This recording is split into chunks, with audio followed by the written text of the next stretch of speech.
Company के प्रवर्तन के बाद कंपनी की जो स्थापना का जो दूसरा जो स्टेज है वो कहलाती है कंपनी का समावेदन, निगमन या पंजीयन, इनकॉर्पोरेशन और रजिस्ट्रेशन ऑफ कंपनी। कारण क्या है कि कंपनी एक वैधानिक कृत्रिम व्यक्ति है, तो जब तक कंपनी का अस्तित्व नहीं, कंपनी का वैधानिक अस्तित्व कब आएगी, जब कंपनी का निगमन और पंजीयन हो जाए। तो क्या है, इसके लिए सबसे पहले कंपनी को निगमन और पंजीयन का के लिए क्या क्या काम करना पड़ता है, आज हम उनकी स्टडी करेंगे। तो सबसे पहला यह है कि कंपनी का प्रकार निर्धारित करना।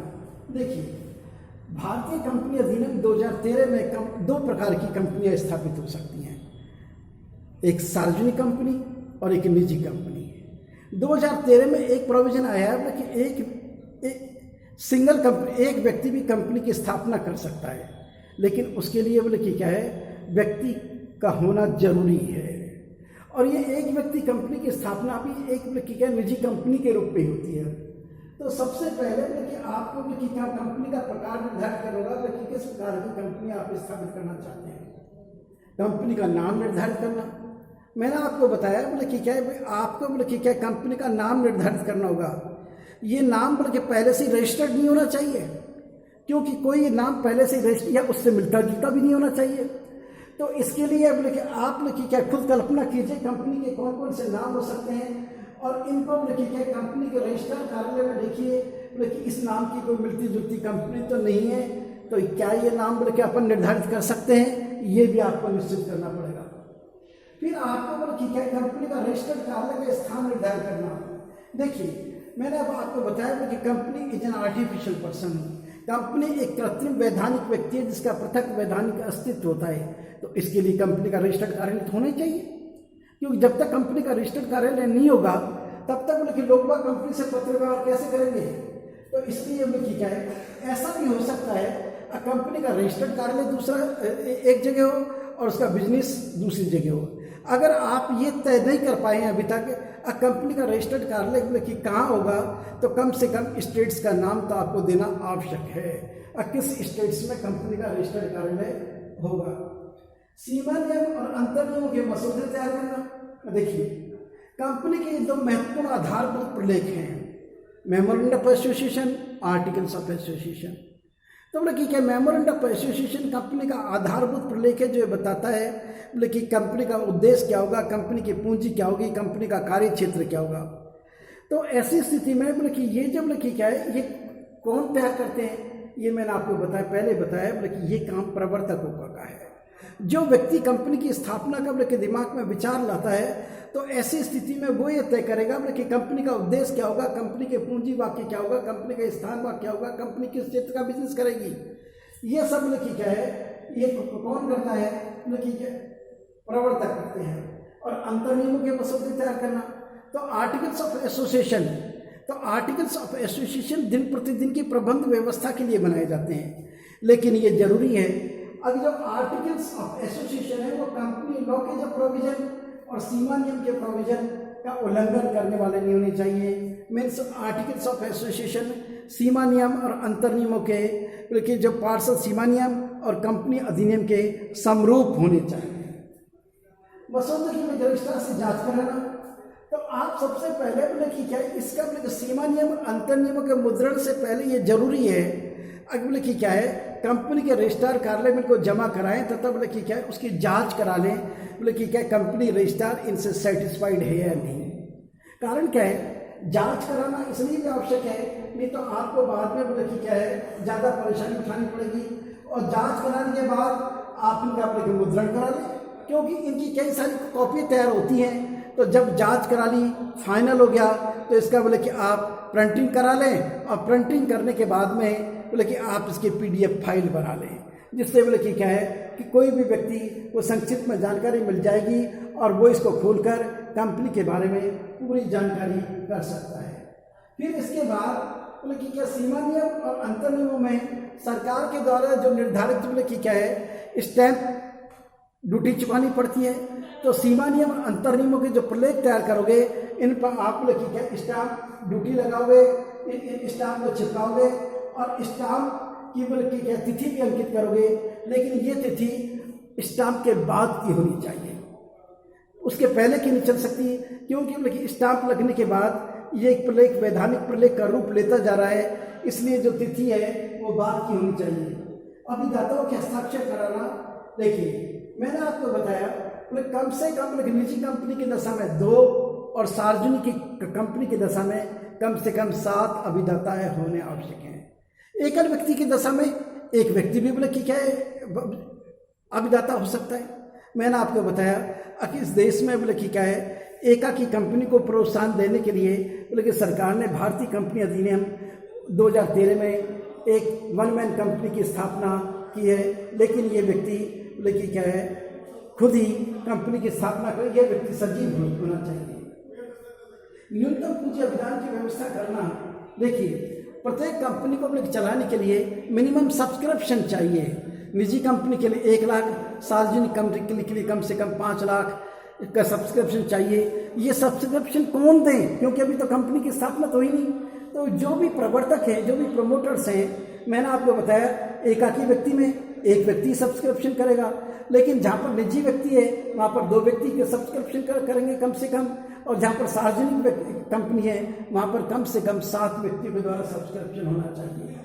फिर इसके बाद वैधानिक घोषणा पत्र तैयार करवाना, एक डिक्लेरेशन होता है लास्ट में, जब पूरा फार्म भर जाता है तो उसमें ये क्या है जो भी कंपनी के संचालक हैं वो ये घोषणा करते हैं हमने जो इस प्रपत्र में जो भी सूचनाएं दी हैं वो सही हैं, अगर कि सूचना गलत पाई गई तो हमारी जिम्मेवारी इसके लिए होगी।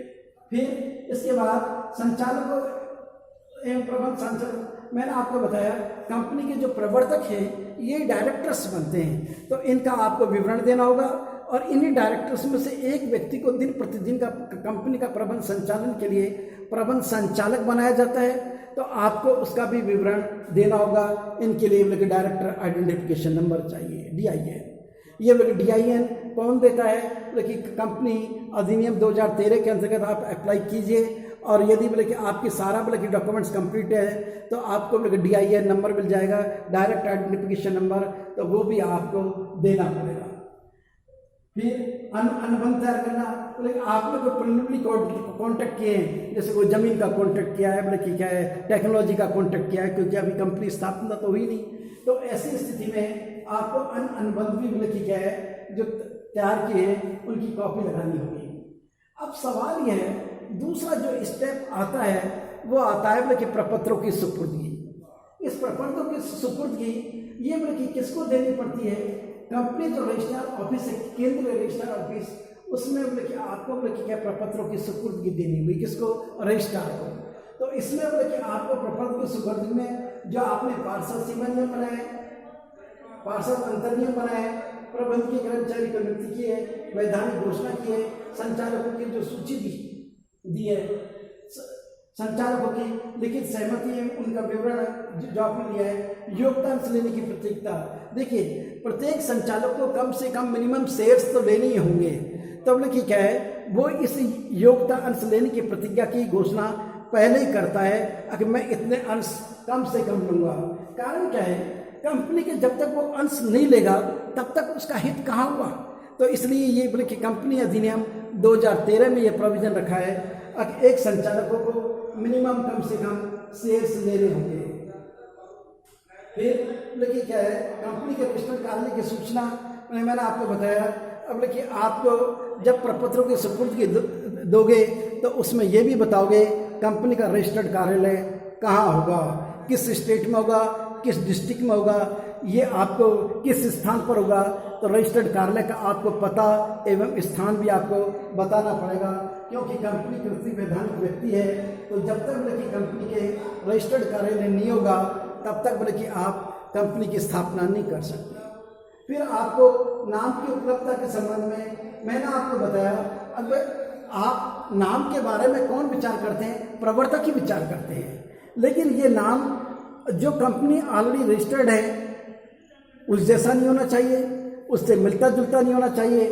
तो ऐसी स्थिति में आपने जो नाम दिया है उस नाम के क्या है, कंपनी का जो रजिस्टर्ड कार्यालय है, कंपनी रजिस्टर के जो ऑफिस, उसमें उस नाम की जांच की जाती है कि ये नाम फिट है या नहीं। वैधानिक दृष्टिकोण से अनुकूल है या नहीं। और उसके बाद लेकिन क्या नाम की उपलब्धता के संबंध में रजिस्ट्रार लेकिन प्रतिलिपि देता है लेकिन ये नाम अवेलेबल हैं, तो उसमें लेकिन क्या प्रवर्तक चाहें जो भी उनको शूट लगे वो नाम कंपनी का रख सकते हैं। फिर अभिदाता के मैंने बताया बोले कि क्या है, अभिदाता या तो स्वयं हस्ताक्षर करे या अभिदाता पावर ऑफ अटॉर्नी भी दे सकता है।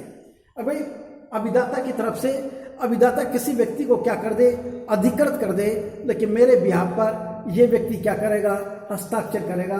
तो इसलिए देखिए क्या है, अभिदाताओं की ओर से प्रपत्र पर हस्ताक्षर करने का मुख्तारनामा बोले कि आपको पावर ऑफ अटॉर्नी आपने कोई उसमें संशोधन करना चाहते हैं तो उसके लिए भी आप पावर ऑफ अटॉर्नी को अधिकृत कर सकते हैं। ऐसा नहीं है पावर ऑफ अटॉर्नी को अधिकृत कर दिया तो अभिदाता कुछ नहीं कर सकता। बोले कि क्या है भाई, जिसने डेलीगेट किया उसका तो अधिकार रहता ही है, लेकिन वो अपनी सुविधा के लिए या तो स्वयं संशोधन कर सकता है या किसी अभिदाता को संशोधन करने के लिए अधिकृत कर सकता है। फिर आपको देखिए क्या है, निर्धारित शुल्क की देखिए क्या है, कंपनी के जो रजिस्ट्रार ऑफिस है उसमें देखिए क्या है, आपको निर्धारित शुल्क की क्या करानी होगी, रसीद जमा करानी होगी। अब बोले कि क्या है रसीद, ये जो लेकिन निर्धारित शुल्क है कंपनी बोले कि रजिस्ट्रार के यहाँ पहले से निर्धारित है, तो आप उस शुल्क की क्या कराओगे, रसीद जमा करा दोगे। फिर इसके बाद बोले कि इन सब प्रपत्रों की आपने बोले कि कंपनी के केंद्रीय रजिस्ट्रार कार्यालय में क्या कर दिया, सुपुर्द कर दिया। सुपुर्द करने के बाद में कंपनी का जो रजिस्ट्रार ऑफिस है इन प्रपत्रों की जांच करेगा। जांच में वो दिखेगा कंपनी का पार्षद सेवा नियम, कंपनी अधिनियम 2013 के प्रोविजंस का कोई उल्लंघन तो नहीं कर रहा, कंपनी के उद्देश्य क्या ठीक है, कंपनी के पूंजीवाद क्या ठीक है, कंपनी का स्थान क्या ठीक है। कारण क्या है, अगर सारा का सारा जो दमोदार है वो कंपनी के पार्षद सीमा नियम के ऊपर निर्धारित होता है कंपनी का। तो इसलिए पार्षद सीमा नियम किसी भी कंपनी का एक आधारभूत और महत्वपूर्ण स्तंभ प्रलेख है। तो कंपनी का जो लेखी क्या है, रजिस्ट्रार ऑफिस है, वो इस प्रपत्र की स्क्रूटनी करता है और जब स्क्रूटनी से वो ये देखता है इसके संघवाक पर अभिदाताओं के हस्ताक्षर है कि नहीं। मैंने आपको बताया पार्षद सीमा नियम के संघवाक पर अभिदाताओं के हस्ताक्षर होने चाहिए। कंपनी का पार्षद अंतर्नियम कंपनी ने लगाया हुआ है नहीं लगाया है, या कंपनी को टेबल ए लागू होगी तो उसके बारे में भी उसको जांच करनी पड़ती है।